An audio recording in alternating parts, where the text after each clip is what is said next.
Welcome to all of you. आज की इस वीडियो में हम लोग सामान्य अध्ययन के 50 क्वेश्चन देखेंगे। ये सारे क्वेश्चन मल्टीपल चॉइस क्वेश्चन होगा। बिहार दरोगा, बिहार एसएससी और अन्य प्रतियोगिता परीक्षा के लिए काफ़ी महत्वपूर्ण है।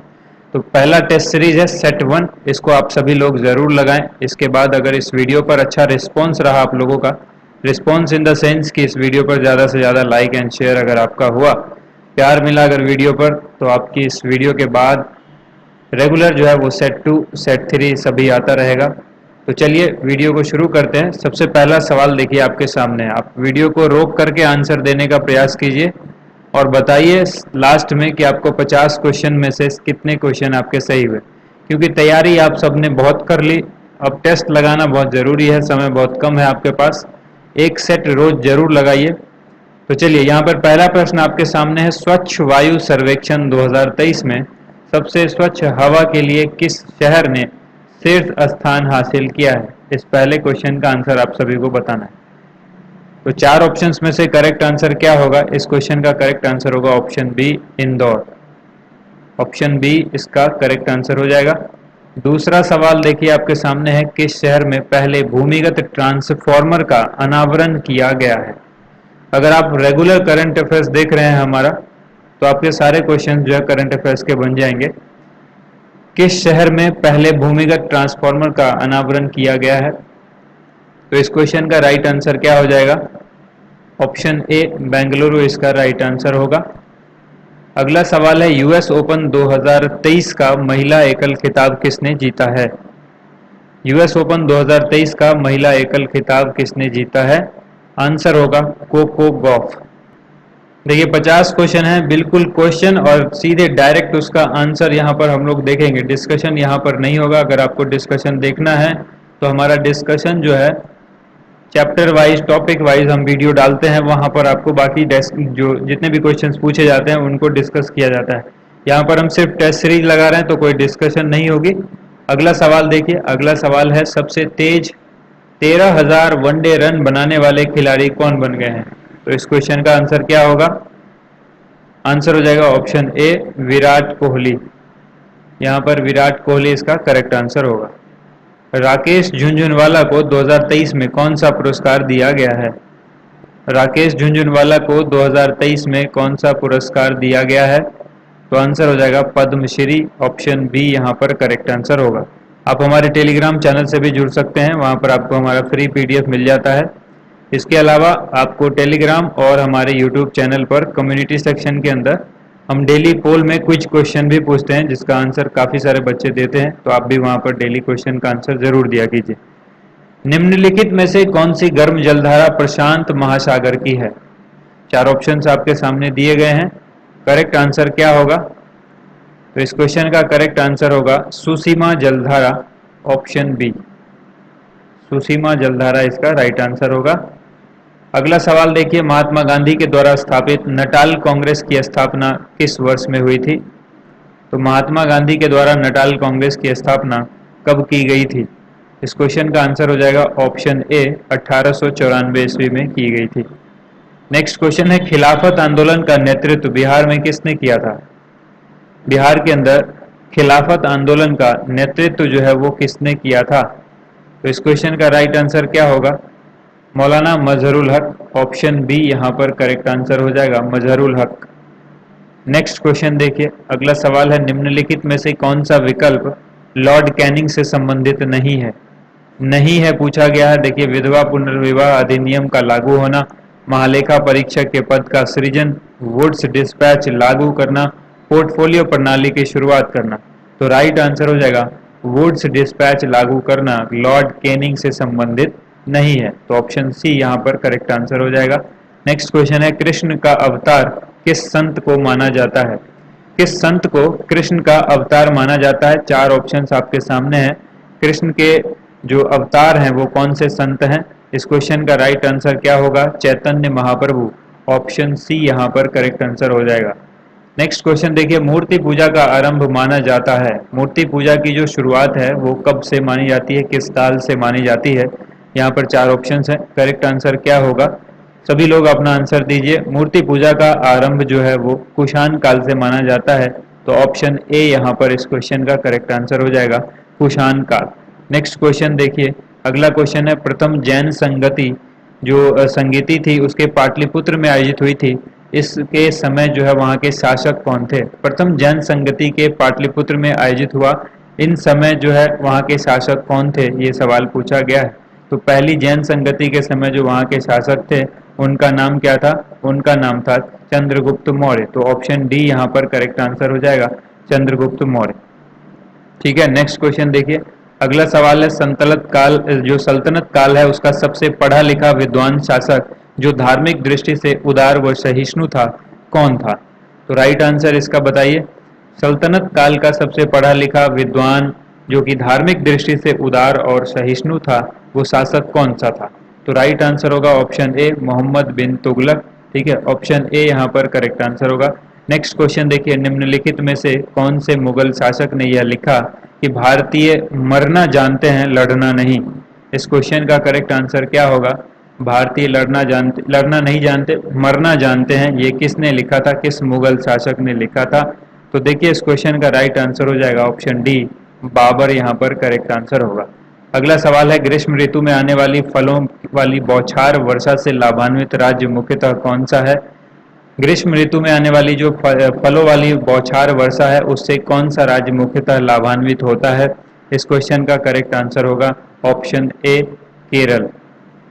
निम्नलिखित में से कौन सा विकल्प गलत है?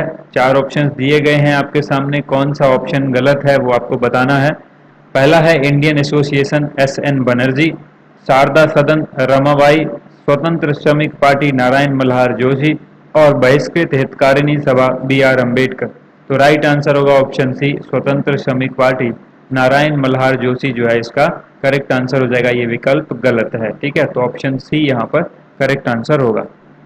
नेक्स्ट क्वेश्चन देखते हैं, प्रधानमंत्री की नियुक्ति एवं अन्य मंत्रीगण की नियुक्ति की राष्ट्रपति की शक्तियों में से कौन सा है?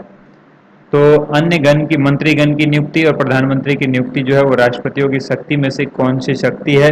नीचे चार ऑप्शंस दिए गए हैं, करेक्ट आंसर होगा कार्यपालिका की शक्ति है, तो ऑप्शन बी यहाँ पर करेक्ट आंसर होगा। निम्नलिखित में से किस देश के नागरिक को ओवरसीज सिटीजन ऑफ इंडिया में शामिल नहीं किया जाता है?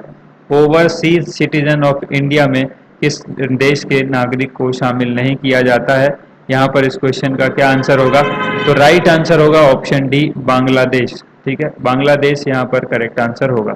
निम्नलिखित में से कौन सी महिला संविधान सभा की सदस्य नहीं रही है? तो आज आंसर आप सबको बताना है, उषा मेहता, सरोजिनी नायडू, रेणुका राय और पूर्णिमा बनर्जी। इस क्वेश्चन का आंसर क्या होगा? चार ऑप्शंस जो यहाँ दिए गए थे आपको, महिला संविधान सभा की सदस्य नहीं रही हैं, उषा मेहता नहीं रही हैं, तो ऑप्शन ए यहाँ पर करेक्ट आंसर हो जाएगा। इसके बाद देखिए अगला सवाल है, लोकपाल के अध्यक्ष व सदस्य बनने के लिए न्यूनतम उम्र क्या होनी चाहिए? लोकपाल के अध्यक्ष बनने के लिए और सदस्य बनने के लिए न्यूनतम उम्र जो है वो कितनी होनी चाहिए? तो ऑप्शन डी, 45 वर्ष होनी चाहिए। इस क्वेश्चन का राइट आंसर ऑप्शन डी हो जाएगा। आवर्त सारणी में वर्ग में ऊपर से नीचे की ओर जाने पर इलेक्ट्रॉन प्रीति का मान क्या हो जाता है? बढ़ता है, घटता है, अपरिवर्तित रहता है या फिर इनमें से कोई नहीं? तो देखिए जब वर्ग से आवर्त सारणी के वर्ग में ऊपर से नीचे जाने पर इलेक्ट्रॉन प्रति का मान घटता है, तो ऑप्शन बी यहाँ पर करेक्ट आंसर हो जाएगा।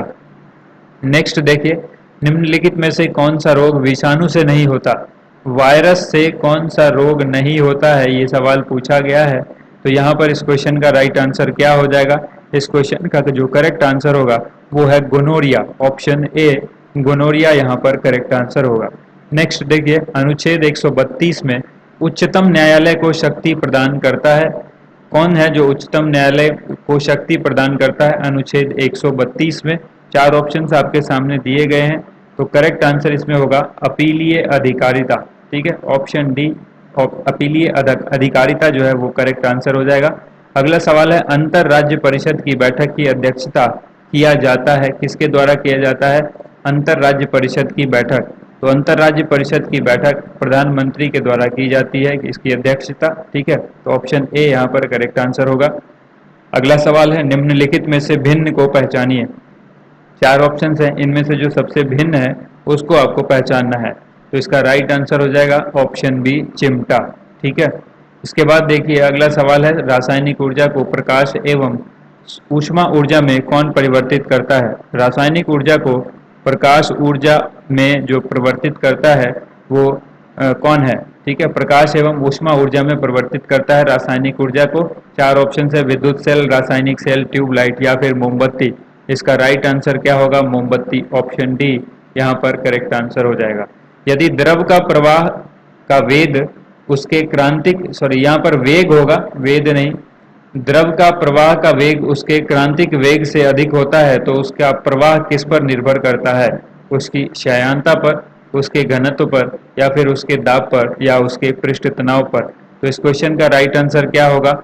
एक बार फिर से इस क्वेश्चन को देखिए, यदि द्रव का प्रवाह का वेग उसके क्रांतिक वेग से अधिक होता है तो उसका प्रवाह किस पर निर्भर करता है? उसके घनत्व पर निर्भर करता है। तो ऑप्शन बी यहाँ पर करेक्ट आंसर हो जाएगा, उसके घनत्व पर निर्भर करता है। नेक्स्ट क्वेश्चन है, ध्वनि दिन की अपेक्षा रात में अधिक दूरी तक सुनाई देती है, इसका कारण क्या है? ध्वनि जो है, साउंड जो है, वो दिन की अपेक्षा रात में अधिक दूरी तक सुनाई देती है, इसका कारण क्या है? तो इसका कारण है ध्वनि का अपवर्तन। ठीक है, ध्वनि का अपवर्तन। तो ऑप्शन ए यहाँ पर करेक्ट आंसर हो जाएगा। ताप तथा गति का प्रथम नियम का संबंध किससे है? ताप ताप गति का प्रथम नियम का संबंध जो है वो किससे है? देखिएगा ध्यान से इस क्वेश्चन को। ताप गति के संबंध जो है वो का जो प्रथम नियम है उसका संबंध किससे है? तो इस क्वेश्चन का राइट आंसर हो जाएगा ऊर्जा संरक्षण का नियम, ऑप्शन डी यहाँ पर करेक्ट आंसर होगा, ऊर्जा संरक्षण का नियम। जब विद्युत प्रतिरोध को श्रेणी क्रम में संयोजित किया जाता है तो इसमें विद्युत धारा का मान क्या हो जाएगा? जब विद्युत प्रतिरोध को श्रेणी क्रम के अंदर संयोजित किया जाता है तो उसका मान क्या हो जाएगा?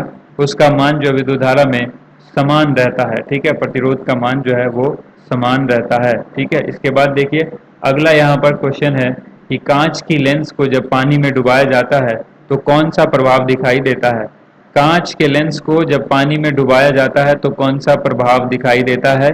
लेंस की क्षमता घट जाती है, ये इसका राइट आंसर हो जाएगा, ऑप्शन ए। इसके बाद है, घास में कौन सा अम्ल होता है? बहुत ही अच्छा सवाल है, घास के अंदर कौन सा अम्ल होता है? ये बहुत ही इंपॉर्टेंट सवाल है। घास के अंदर कौन सा अम्ल होता है? तो घास के अंदर जो है वो बेंजोइक अम्ल होता है, ऑप्शन सी यहाँ पर करेक्ट आंसर हो जाएगा, बेंजोइक अम्ल होता है। नेक्स्ट क्वेश्चन देखिए, व्यापार, वाणिज्य और समागम की स्वतंत्रता का प्रावधान किस देश से गृहीत किया गया है, यानी किस देश से लिया गया है? तो ये लिया गया है कहाँ से? ऑस्ट्रेलिया, इसका राइट आंसर होगा, ऑप्शन बी, ऑस्ट्रेलिया से लिया गया है। सतकोसिया बाघ अभ्यारण्य किस राज्य में स्थित है? सतकोसिया बाघ अभ्यारण्य किस राज्य में स्थित है? इस क्वेश्चन का करेक्ट आंसर क्या होगा? इस क्वेश्चन का करेक्ट आंसर होगा ऑप्शन डी, ओडिशा। कहाँ पर है ये? ओडिशा के अंदर है, इसको याद रखिएगा, सतकोसिया बाघ अभ्यारण्य ओडिशा में स्थित है। नेक्स्ट क्वेश्चन देखिए, पाखोपीला किस राज्य की लोक नृत्य है? पाखोपीला किस राज्य की लोक नृत्य है? चार ऑप्शन दिए गए हैं, नागालैंड, मेघालय, मिजोरम या फिर मणिपुर। इस क्वेश्चन का करेक्ट आंसर होगा मिजोरम, ऑप्शन सी, पाखोपीला जो है वो मिजोरम का लोक नृत्य है। रिडल्स इन हिंदुइज्म के लेखक कौन हैं? ये एक पुस्तक है, रिडल्स इन हिंदुइज्म, इसके लेखक कौन है, ये सवाल पूछा गया है। इस क्वेश्चन का करेक्ट आंसर होगा option D, B R Ambedkar, यानी भीमराव अंबेडकर। डॉक्टर भीमराव अंबेडकर, बाबा साहब अंबेडकर की ये पुस्तक है, रिडल्स इन हिंदुइज्म। तो ऑप्शन डी यहाँ पर करेक्ट आंसर हो जाएगा। नेक्स्ट क्वेश्चन है, जानकी रमन समिति किस विषय से संबंधित है? जानकी रमन समिति किस विषय से यानी किस सब्जेक्ट से संबंधित है? नीचे देखिए विषय के नाम दिए गए हैं, जनसंख्या नीति, प्रतिभूति घोटाला, बेरोजगारी के अनुमान और कृषि साख। इस क्वेश्चन का आंसर हो जाएगा प्रतिभूति घोटाला, ऑप्शन बी जो है वो जानकी रमन समिति से संबंधित है। अगला सवाल है, विश्व मधुमेह दिवस किस तिथि को मनाया जाता है? विश्व मधुमेह दिवस कब मनाया जाता है? हर साल 14 नवंबर के दिन मनाया जाता है और इसी दिन बाल दिवस भी मनाया जाता है, इसको भी याद रखिएगा। बाल दिवस भी 14 नवंबर को ही मनाया जाता है और विश्व मधुमेह दिवस भी इसी दिन मनाया जाता है। अगला सवाल देखिए, अगला सवाल है, कॉर्बिलोन कप का संबंध जो है वो किस खेल से है? कॉर्बिलोन कप का संबंध किस खेल से है? टेबल टेनिस, बैडमिंटन, हॉकी या फिर ब्रिज। तो इसका राइट आंसर हो जाएगा table tennis, option A. Corbillon Cup जो है टेबल टेनिस से संबंधित है। अगला सवाल है पश्मीना ऊन की प्राप्ति किससे होती है। ये सवाल हमने पोल क्वेश्चन में भी पूछा हुआ है। आप अगर YouTube पर जाएंगे हमारे कम्युनिटी सेक्शन के अंदर, YouTube चैनल में एक सेक्शन होता है कम्युनिटी, तो जब आप वहाँ पर जाएंगे तो यहाँ पर आपको हम लोग पोस्ट करते हैं डेली, एक क्वेश्चन से 2 क्वेश्चन मैक्सिमम हम लोग पोस्ट करते हैं पर डे। वहाँ पर आपसे ये क्वेश्चन हमने कल पूछा हुआ था, पश्मीना ऊन की प्राप्ति किससे होती है, तो आंसर होगा बकरी से प्राप्त होता है। तो ऑप्शन सी यहाँ पर करेक्ट आंसर हो जाएगा। ठीक है, तो ऑप्शन सी यहाँ पर क्या हो जाएगा, बकरी से प्राप्त होता है। ये बकरी तिब्बत और लद्दाख क्षेत्र में पाई जाती है जिनसे ये ऊन प्राप्त किया जाता है। इनको पश्मीना बकरी भी कह सकते हैं आप। उसके बाद क्वेश्चन है दस्ते काबीरा और दस्ते लूट मरुस्थल किस देश में है। दस्ते काबीरा और दस्ते लूट मरुस्थल है, ये किस देश में है। ठीक है, तो इसका राइट आंसर क्या होगा, ईरान में है। ऑप्शन ए ईरान यहाँ पर इसका करेक्ट आंसर होगा। सहकारी समिति का गठन करना कौन सा मौलिक अधिकार है। सहकारी समिति का गठन करना कौन सा मौलिक अधिकार है, स्वतंत्रता का अधिकार है। तो ऑप्शन बी यहाँ पर करेक्ट आंसर हो जाएगा। इसके बाद देखिए पुष्प का नर भाग कौन सा कहलाता है। पुष्प के नर भाग को क्या कहा जाता है, तो फूल या पुष्प जो है उसका जो नर भाग है उसको हम लोग पुंकेसर कहते हैं। तो ऑप्शन ए इस क्वेश्चन का करेक्ट आंसर होगा। अगला सवाल है गेहूं, मक्का तथा बांस किस कुल से संबंधित है। गेहूं, मक्का तथा बांस किस कुल से संबंधित है। इस क्वेश्चन का आंसर क्या होगा, इसका आंसर होगा ग्रेमिनेसी। ऑप्शन सी ग्रेमिनेसी यहाँ पर राइट आंसर होगा। वसा का इमल्सीकरण निम्नलिखित में से किस अंग में होता है। वसा का इमल्सीकरण निम्नलिखित में से किस अंग में होता है। इस क्वेश्चन का आंसर आप सभी को बताना है। तो राइट आंसर इसका क्या होगा, इसका करेक्ट आंसर हो जाएगा पित्ताशय। ऑप्शन सी पित्ताशय यहाँ पर करेक्ट आंसर होगा। वॉल स्ट्रीट किसका नाम है। वॉल स्ट्रीट के नाम से हम लोग किसको जानते हैं, ये सवाल आपसे पूछा गया है। देखिए सेंसेक्स, वॉल स्ट्रीट, इस तरह के क्वेश्चंस आपको शेयर मार्केट से रिलेटेड कुछ क्वेश्चंस जरूर एग्जाम में रहता है। तो वॉल स्ट्रीट हम लोग कहते हैं न्यूयॉर्क का स्टॉक एक्सचेंज है। ऑप्शन ए यहाँ पर करेक्ट आंसर हो जाएगा। ठीक है, इसके बाद देखिए अगला सवाल आपसे पूछा गया है ब्रह्मपुत्र नदी भारत में प्रवेश करती है, कहाँ पर से करती है ये पूछा गया। ब्रह्मपुत्र नदी का प्रवेश भारत में किस दर्रे से होता है। नीचे 4 दर्रे का नाम दिया गया है। ठीक है, इस क्वेश्चन का राइट आंसर क्या होगा, यांगयाप दर्रा। ऑप्शन सी यांगयाप दर्रा इसका करेक्ट आंसर हो जाएगा। नेक्स्ट क्वेश्चन है राष्ट्रीय जलमार्ग संख्या 6। राष्ट्रीय जलमार्ग संख्या 6 जो है वो किस नदी पर स्थित है। इस क्वेश्चन का करेक्ट आंसर क्या होगा, तो ये बराक नदी पर स्थित है। ऑप्शन ए बराक नदी इसका करेक्ट आंसर हो जाएगा। नेक्स्ट क्वेश्चन है निम्नलिखित में से कौन सी राष्ट्रीय राजनीतिक पार्टी नहीं है। निम्नलिखित में से कौन सी पार्टी है जो राष्ट्रीय राजनीतिक पार्टी नहीं है, नेशनल पार्टी नहीं है। तो आंसर क्या होगा, Samajwadi party. Option C Samajwadi party जो है वो राष्ट्रीय राजनीतिक पार्टी नहीं है। इसके संस्थापक कौन थे, संस्थापक कौन थे आप सभी लोग कमेंट सेक्शन में बताइएगा। कल परसों की वीडियो में ही हमने ये बताया हुआ है कि इसके संस्थापक कौन थे। ठीक है, तो ये बता देता हूँ मैं आपको, मुलायम सिंह यादव। मुलायम सिंह यादव इसके संस्थापक थे। ठीक है, मुलायम सिंह यादव। नेक्स्ट क्वेश्चन देखिए हाल ही में किसे लोकमान्य तिलक राष्ट्रीय पुरस्कार से सम्मानित किया गया है। तो लोकमान्य तिलक राष्ट्रीय पुरस्कार 2023 से किसको सम्मानित किया गया है, आंसर हो जाएगा नरेंद्र मोदी। ऑप्शन सी यहाँ पर इस क्वेश्चन का करेक्ट आंसर होगा नरेंद्र मोदी। उम्मीद करते हैं आप सबको ये वीडियो पसंद आई होगी। इस वीडियो को ज़्यादा से ज़्यादा लाइक कीजिएगा। इस पर लाइक का टारगेट हमारा 500 है। आप सभी बिहार दरोगा, बिहार एसएससी के कैंडिडेट इस वीडियो को ज़्यादा से ज़्यादा शेयर कीजिए। यहाँ पर जब तक अभी एग्ज़ाम नहीं होगा तब तक लगातार आपको हमारा टेस्ट सीरीज मिलता रहेगा, अगर हमें इस वीडियो पर अच्छा रिस्पॉन्स मिला तो। थैंक यू सो मच, आप सभी लोगों का वीडियो देखने के लिए बहुत बहुत धन्यवाद।